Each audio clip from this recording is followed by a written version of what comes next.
Hallelujah. So how y'all doing this morning? Yes. There's a mic right there. Nah, I don't need that today. Y'all Hallelujah. doing all right? Yes, sir. God is good. Yes. I just want to start by saying thank God for coming out. Thank you. To celebrate with us another great day that the Lord has made. Hallelujah. Hallelujah. And Amen. just being excited to be in the temple, well, in the house of the Lord. Amen. You know. So if everyone have their Bible out, if you can turn to 2 Chronicles 29. And when you get it, say amen. 2 Chronicles 29.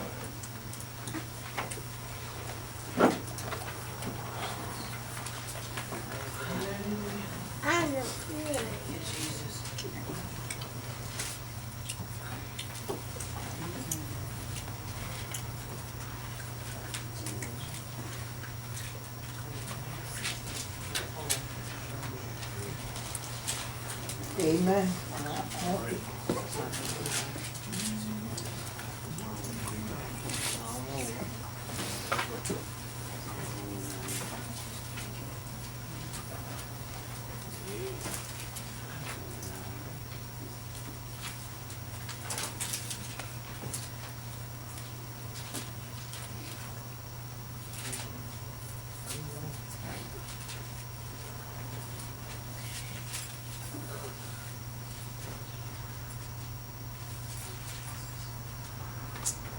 Not this one. All right, so everyone have it? Amen. All right. So I want to talk to y'all today about the story of King Hezekiah. All right. So it's found in 2 Chronicles 29. That one. So, Lord, I thank you for another blessed and glorious day. I thank you for all that are here. I thank you for the ears that are going to take in what is spoken for today, God, a word for this generation, and a word for a lot of ministries out here. In Jesus' name I pray. Amen. Amen. King Hezekiah had a father named Ahaz. Not this one. And this is found in 2 Chronicles 28 about his father. So I'm going to start with his father so y'all can see what happened. Okay, so King Hezekiah's father, Ahaz, it starts off by saying that he's a wicked king. He didn't do what was right in the sight of the Lord like his father David. Amen. So whenever the Bible starts off like you were wicked, it's not going to be a good outcome. It's not going to be a good outcome. So whatever God had in store and place, King Ahaz didn't listen to it at all. He did what he wanted to do. He shut the temple of God, sealed it up, and made it pretty much a dump. So he shut down God's temple. And he created idols on every street corner for people to worship in Israel. So these people began to worship these idols every day, all day. So when on every pole that we see outside right now, it's the same kind of poles that were back then were idols. These same street poles that we all see right now were the same images. It was like that. So this is what the people are worshiping. All kind of images and wood, all kind of objects. So that's not good in God's sight. Why? Because God said he don't want you to worship nobody else except him. So King Ahaz did whatever he wanted to do. So they're worshiping these idols. And King Ahaz is sacrificing his kids for these idols. And so you can imagine being King Hezekiah, like, oh man, I might be next. Because that's his son. So Ahaz did what was wrong in the sight of the Lord. So like I said, he shut the temple doors. No one could worship anymore. No one that was 16, well, a newborn to 16 did not know who God was. Because Ahaz totally took out God, period. The king of the heavens. He totally took him out. So it was a generation that didn't even know who God was. And I'm still in 2 Chronicles 28. So once Ahaz died, it said that they burned him and would not even put him in the same cemetery with the other kings because he was that wicked. You know that's bad. Yeah. Yeah. That's bad. That's very bad. So now we get to Hezekiah. Hezekiah became king when he was 29 years old. So what your mom and dad do don't necessarily mean that you got to follow in their footsteps. Because the word of God said that Hezekiah was righteous, he was upright, and did what was good in the sight of the Lord, like his father David. It said he did what was right. Hezekiah's first month in office as being king, first thing he did was open up the temple. He opened up the temple that was locked for years. It was boarded up, everything. You could not get inside of it. It was totally filthy. It was dirty. It was broken things all inside that temple. So what Hezekiah did was called the Levites and the priests. He said, I need y'all to sanctify yourselves. And also sanctify the house of the Lord and clean it out. Yes. My Lord. Amen. So for 16 days they was cleaning out this temple. 16. So once they were finished cleaning up, the first thing Hezekiah did say, now it's time for us to worship. Now that the temple was clean. My Lord. Thank you, Jesus. But the priests and the Levites had to purify themselves also because they were living a different lifestyle. They were also living different because of King Ahaz. So they had to be clean in order to go inside that temple.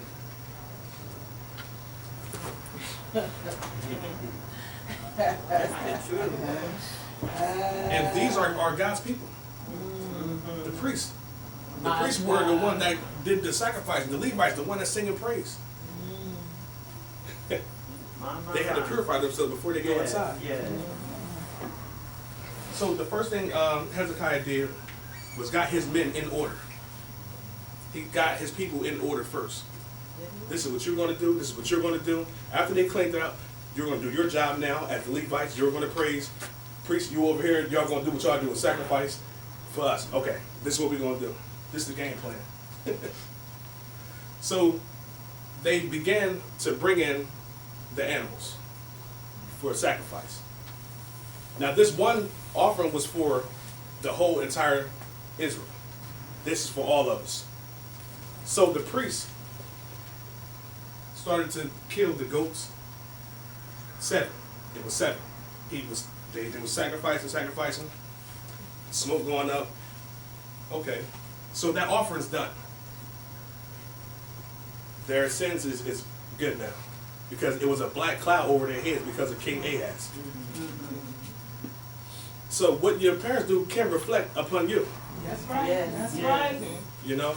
So that's what you parents, we gotta be mindful about the things that we do. Amen. Amen. And when people speak about King Hezekiah, it's like how people spoke about David. He was up there with David as far as being king, righteous, being right. So whenever you hear David, Hezekiah was right there, one of the best kings ever. So Hezekiah was in maybe 5 or 6 other books. Not too many people get past the first page in the Bible. But Hezekiah was like at least 5 or 6 other books that they mention Hezekiah.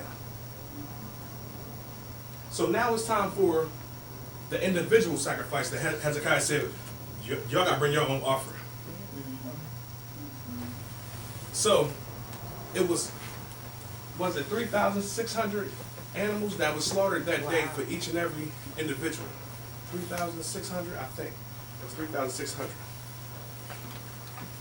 And it was a few priests, because it was still some that was unclean, that couldn't do the killing of the animals, you know?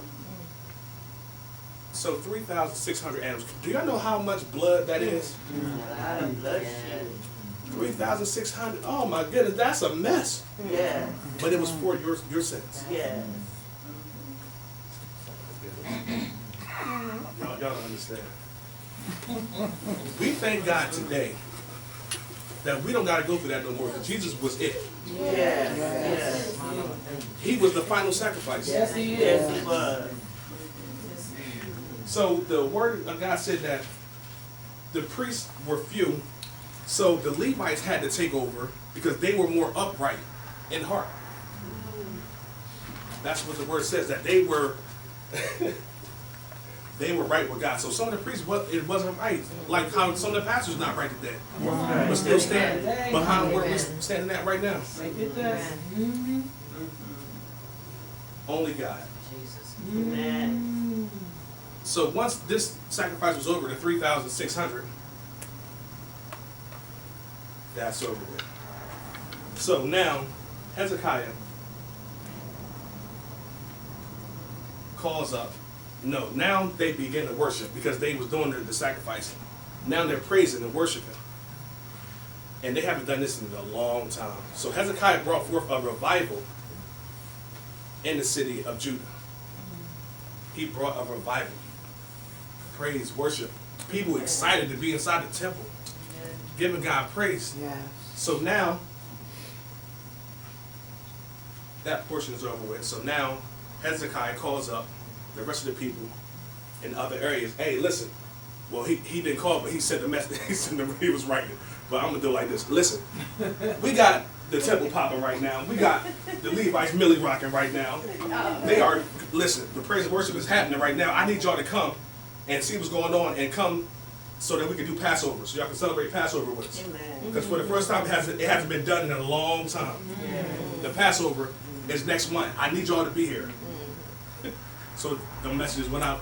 The people came to the Passover. So now they got the feast of the drinking, the unleavened bread. Everybody having a good time, praising and worshiping. So 7 days was the actual day for the Passover. 7. It's something in that number 7, right? Yes. 7 days. Yes. 7 days. 7 days. Yes. It said that they were worshiping and they were excited. They were happy.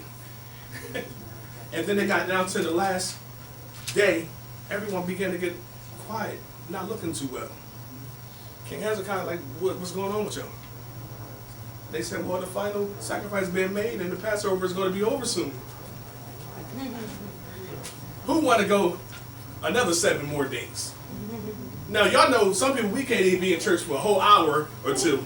Imagine being there for 7 days and you add on 7 more days, but they all did it with gladness. Amen. They were excited to be in the house of the Lord. Yes.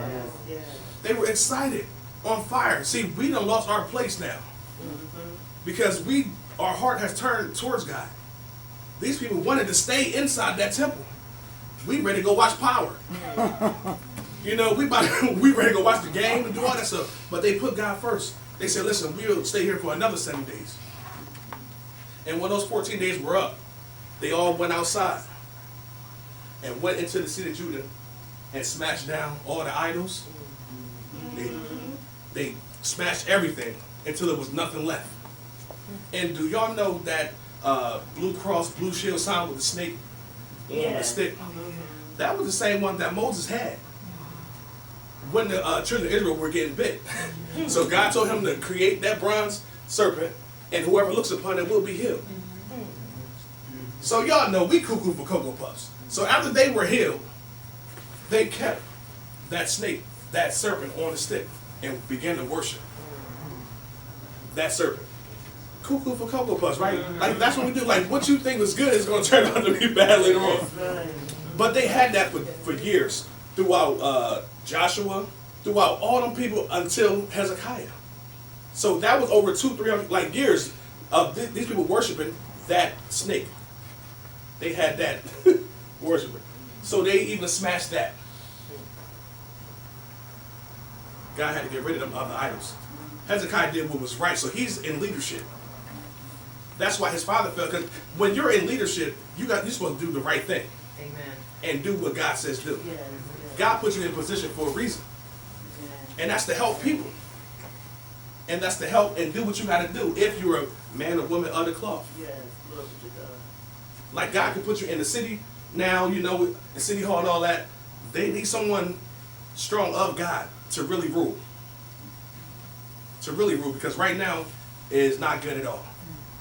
We should be coming together right now. Every single church, but it's too much pride. Amen. Now, when I say ill, I need y'all to say pride is a monster. All right? So I'm going to make sure y'all wait. So when I say ill, what? Pride is a monster. Pride is a monster. Okay? The churches today have so much beef with other churches. Really? This is what we do? God is so not happy right now He's not. with his people. And we're supposed to be in church, but we're acting like we're outside the church. So who can the streets trust then? They might as well stay outside because we acting just like them. So after they went out, took away all the idols and all that, Hezekiah gets a letter, gets a message from the king of Assyria. If you look at the map, in Assyria, King Sennacherib. King Sennacherib. And he's another wicked king. Ruthless. These people that have an issue with Hezekiah, Hezekiah got a problem on saying, because where Sennacherib is from right now is today who is ISIS. Now y'all know how ISIS get down. They kill you and don't care. Don't care about nothing. They just shoot you. They don't care that you somebody, mom, grandma, it don't matter. They take you out. So Hezekiah got a problem. So the northern part of Israel was taken over. King Sennacherib took over the northern part. And Judah just a small little portion. So they took out their fortified cities first. So they had them surrounded. So Hezekiah wrote a letter saying, listen, I've done wrong. I will give you whatever you want. Just don't come to Judah. Because these people are about to take over. They're already plotting on you. They're already plotting on you. So Hezekiah panicked for a moment. And he wrote the letter saying, listen, I'll give you whatever you want. Just don't come here. So what did Sennacherib do? He said, okay, give me what you got. Hezekiah gave him money. He went inside the temple, took the gold off the doors. All that he had to give to Sennacherib. And that's it. So he sent another messenger. So I guess now Hezekiah said, no, I'm not going to do it again. I'm not going to pay you no more. I'm not going to pay you no more. Because we ain't got nothing left. You done took it, I gave you everything. Oh, help us, Holy Ghost. I done gave you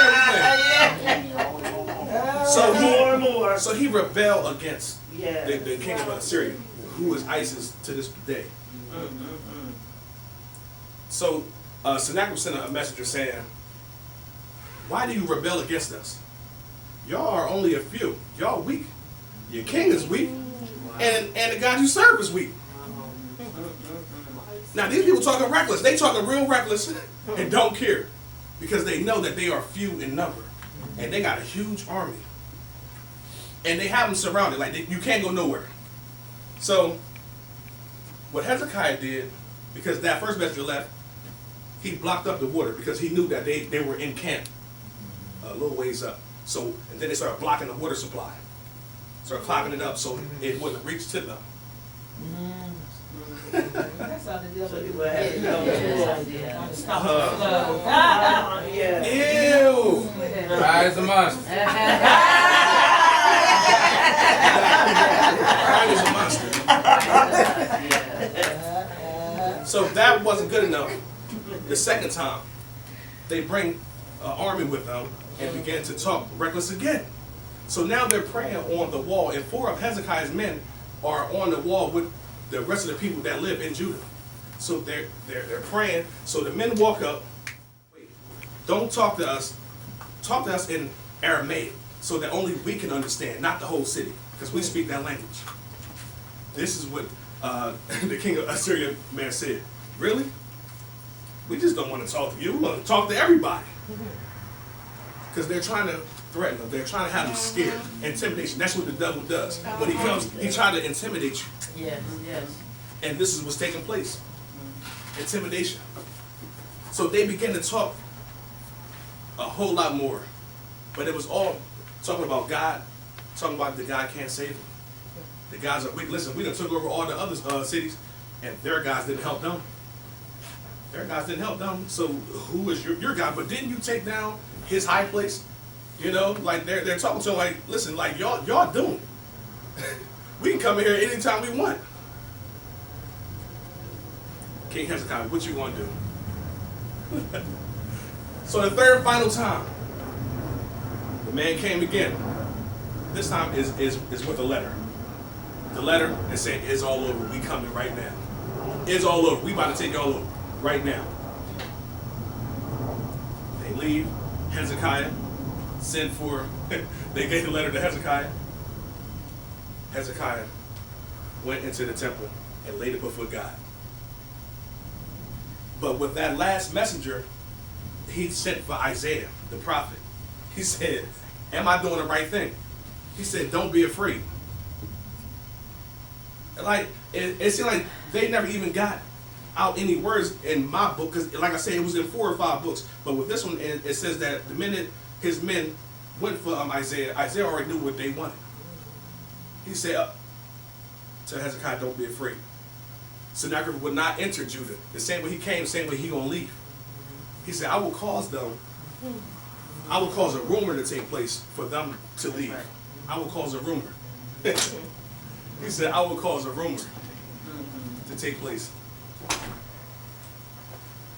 So once Hezekiah laid that on the altar, that letter, he said, oh Lord, he prayed, oh Lord, you got to do something for us now. Like, they're about to come in here. And only you are God. Only you can do this. Only you can get us out of this situation. Only you can do this, God. You got to show them who you are, because they're talking real crazy about you right now.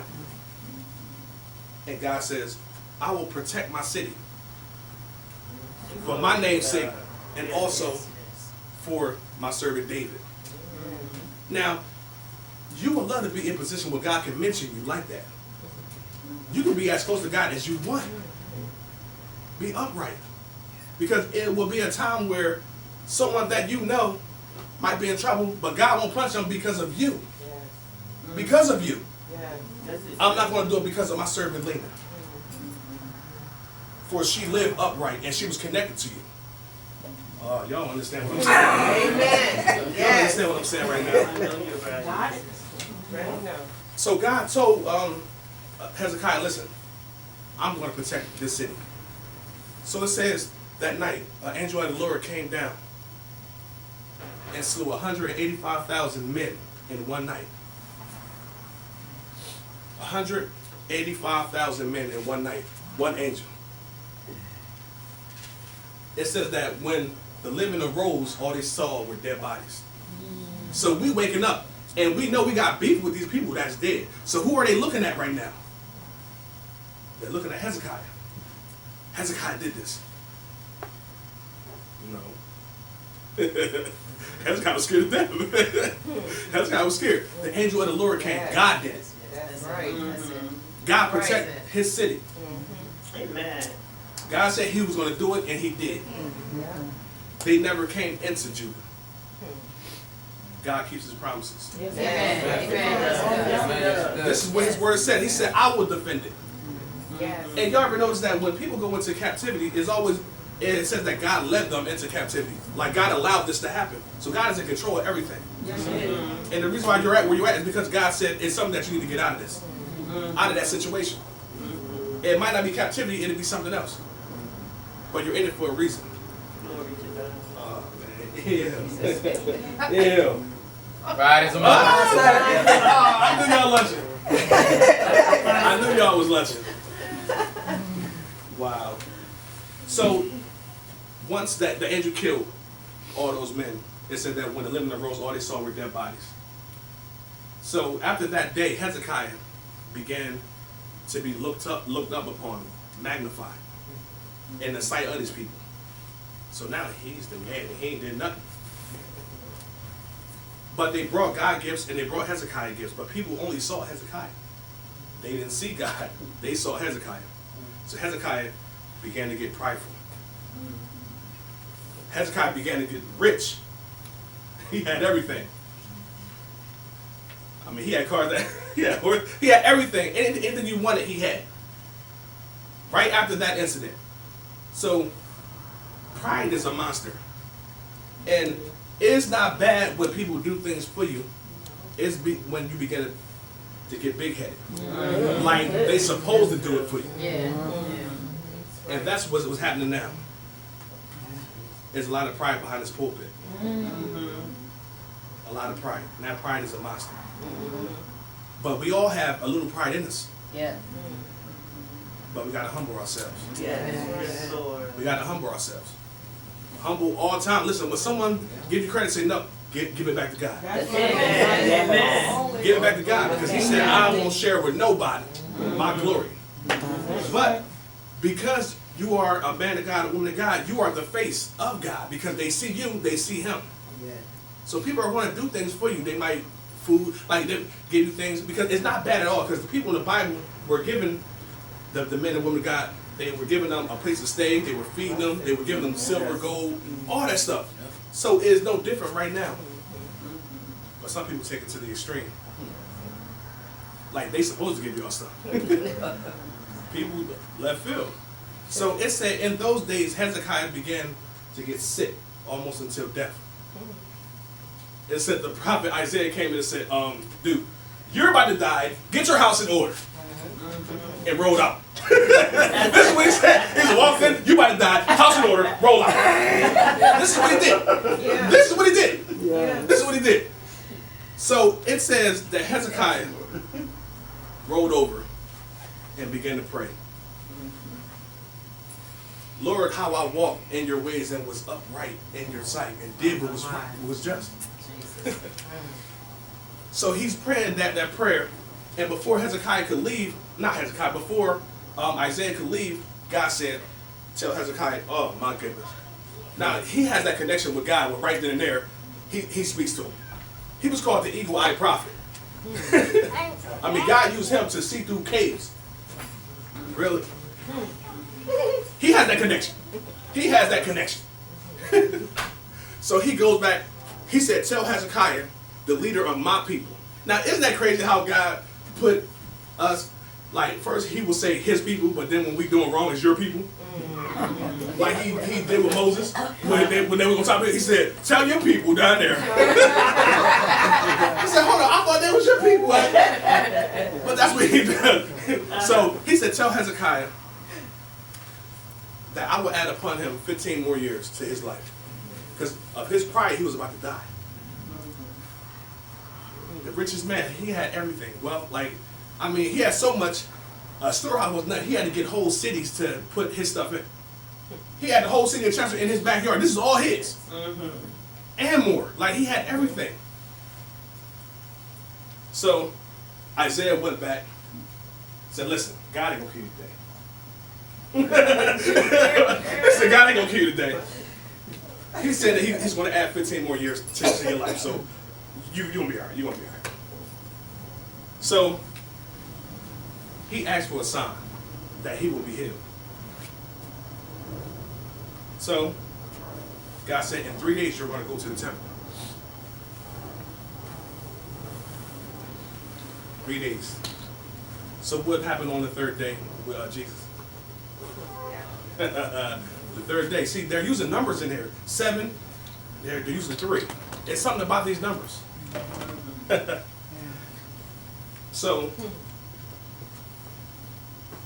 he said, I need to be healed now, not 3 days. Like Lord, I know you can do it. I mean, that's not what he said, but you can tell. In 3 days, I'll get up. All right. So, Isaiah, what's the sign that I will be healed? So he said, do you want the sun to go 10 steps up or 10 steps back? This is the sign that you're going to be healed. The sun to go forward or backwards? Hezekiah, well, it's easy for it to go forward. Allow it to go backwards. Isaiah prayed, and it went backwards. This is instant. Like, not everybody get this treatment. Not everybody get to say something like that, and then God doesn't. No, it doesn't work like that all the time. So, Hezekiah was sick, and he had boils. Anyone know Hezekiah had boils? Like Job. But it's not saying that he had as many, because it only said that he had a boil. So Isaiah got something called poultry. is like a cake of figs, and laid it on his sword, the boil, and he was healed. So Hezekiah's back and running again. But it said that he did not keep his promise to God. It said he did not return to God after he healed him. So now the wrath is on them again. On Judah. That dark cloud is right there. God about to do some things. I was coming back. So what you cleaned up, now you done brought back. Because of pride. Yes. Because of his pride, he did not return back to God. Because of his pride. Oh my goodness. So the men of Babylon, the king of Babylon, heard that he was doing well, that he had recovered, so they came to come check him out. Now your enemy want to come see how you are. Your enemy comes to check on you. Mm-hmm. Your enemy comes to check on you. Do y'all hear me? Your enemy comes to check on you. Let's go. Your enemy comes, yes, he comes to check on you. And it's not all good. That's why you got to watch those who you labor around. Yes. Oh boy, oh boy. Yeah. Pride is a monster. Pride is a monster. You have to humble yourself all the time. All the time. This is an everyday thing. Because when you're in ministry and then you're serving God and your ministry begins to prosper well and this is happening, you're on TV or this and that, you begin to get big headed. Because you know where you came from when you didn't have. But when God begins to bless you, you got to pray and thank God for it, but humble yourself. Humble yourself, please. So when the people came from Babylon, they came because they had gifts and all that. They came to Hezekiah to check on him. Hezekiah, they knocked on the door. Hezekiah said, y'all come on in. He started showing up his whole entire kingdom. Your enemy, you're showing your enemy all your riches. Everything that you have, you're showing your enemy. He's walking through his whole house like, yo, did y'all see that? I made it back now. It was like 5, 10, 20 minutes away. Yeah, that's mine too. You know, I just got that. You see that Ferrari over there? Yeah, you know, I had that like last year, man. That's old news. But he's talking about all the stuff that he has. Now, mind you, his backyard was like Chester. Like, this is all his. He had everything. You had to travel through all his stuff in order to get to his kingdom. So he was Babylon like, we're going to get this boy. We're going to get this boy. We're going to get it. So after he showed them his whole entire kingdom, guess who popped up? Guess who popped up when he was doing wrong? Because the Bible said that God withdrew from Hezekiah to see what he was made of. He didn't say leave him, he withdrew. Like, I'm going to fall back for a minute and just watch him. I mean, he's still in orange reach. I'm going to just sit here and just watch him. But the Bible did say that Hezekiah did humble himself first. So he humbled himself first so that that dark cloud was not on Judah anymore. He humbled himself. That's when the people of Babylon came in, and this was a test. You got to look at it. It was a test. Hezekiah failed miserably because the pride was still in him. Even though he humbled himself, he still was prideful. So after he showed up in the house, who comes in? Isaiah. Isaiah. Kings and prophets really didn't get along. Kings and prophets, if you look at the Bible, the kings hated the prophets. They hated the prophets. If you look at them, because the prophets will set them straight. And they didn't like it. They didn't like it. So Isaiah comes in. Hezekiah. He came in. Hezekiah. Here you go, get right. Who was them people? Uh-huh. Where did they come from? That's right. And what did they want? He said, man, I think they were from Babylon or something like that. Yeah, we're good friends now. We're good friends now. So Isaiah said, what in your house did you show them? He said, Everything. Too much, right? I said, man, you already know, man. I showed them the Maybach. I showed them the Ferrari. I showed them everything, man. I showed them, all the money, all the silver and everything. he showed them everything. So Isaiah said, hear the words of the Lord. Hear the words Yeah, of the yeah, Lord. yeah, yeah. Everything that you have will be carried out by the same people that you just invited into your home. What? Yeah. Pride is a monster. So all that you have accumulated, your father, all of them is going to be gone. Even your kids will be servants to Babylon. But you know what? Because of the problems that I had to David, it's not going to happen now. It's going to happen after you die. So God still, Oh, still speaking. still speaking. Even 15 years, he promised him. Yeah. Hezekiah fell. He was human. Pride is a monster. He had everything. He had everything. He even had 15 more years. Now, if you tell me I'm 15, I'm a part like a rock star. I can do whatever I want because this is your problem. This is what you told me. I got 15 more years. I get the ball out. I get the ball out. Nah, that ain't what he did. But he was still prideful. 15. So, after Isaiah told him this, that everything that you have will be carried out by the same people that you invited to your home, and your sons will be slaves and all that. He said, but this is not going to happen in your lifetime. It's going to happen right after you. So Hezekiah said, okay, all right, cool. Well, at least I won't let it see it. I won't be here to see it. I mean, fall. So it really didn't mean nothing to him. Yeah, so it didn't mean nothing to him. It didn't mean nothing to him. But pride is a monster. Yes, it And is. it said after that day, Hezekiah lived out his 15. And right after he died, his son, Manasseh, took after his grandfather. Say he was another evil wicked one. Another evil one. Like we all know we have children that just ain't right. You know, like that just not right, you know. That's just not gonna follow it in the ways of the Lord. As a child. As a child. We all know we got that one. You're like, he ain't no good. Say he ain't no good. He ain't no good. Honestly, I mean, we all know. No, I mean, listen, we just know. But Manasseh, they said, was another wicked one. So whatever Hezekiah had in order, the praise, the worship, that left. Once again, it left Judah. But pride is a monster. Yes, it is. And that's my word for today, is stay humble, y'all. Because Yes. your ministries are about to start flourishing. Because we've seen what little is, and God is about to give us much now. Yes. Because we stuck in there. Amen. Thank Hung you, in there. Father God. But just don't get prideful. Yes. Remember where you come from. That's right. Remember, we started here. Yes. Now we're able to go build places from the ground up. From the ground up. Yes, Lord. God is doing great things. Yes, He never stopped. Lord Jesus. He never stopped. Yes. But he had to prepare us first. Get us in order. Set us straight first. In order to bless us. Because we have to be in position. Like when a basketball player is dribbling and then he sees a guy, it's eye contact.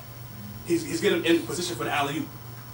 You got to be on 1 accord in order to catch that alley-oop. Yes. Or if you're playing football, you get that hut. You already know the play. You got to go in that place so you can receive what God got for you. Get it in position. Because God is about to do it. Like, y'all don't understand. Like, it's right here. Yeah. We just got to walk into it.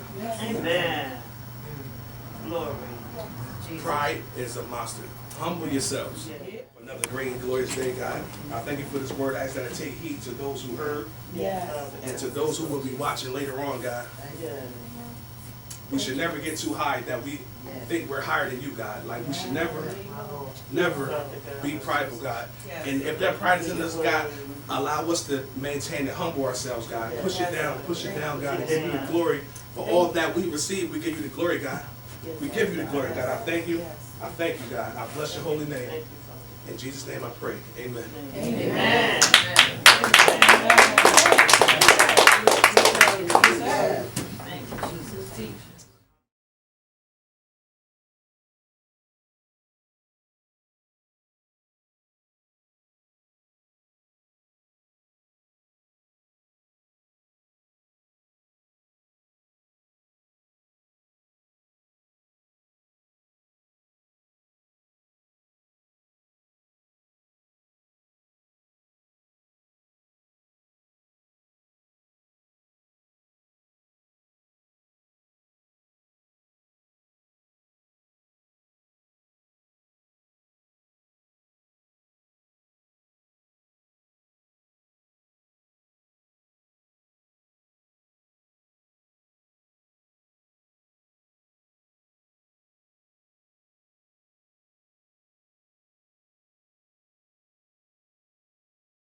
ask you right now,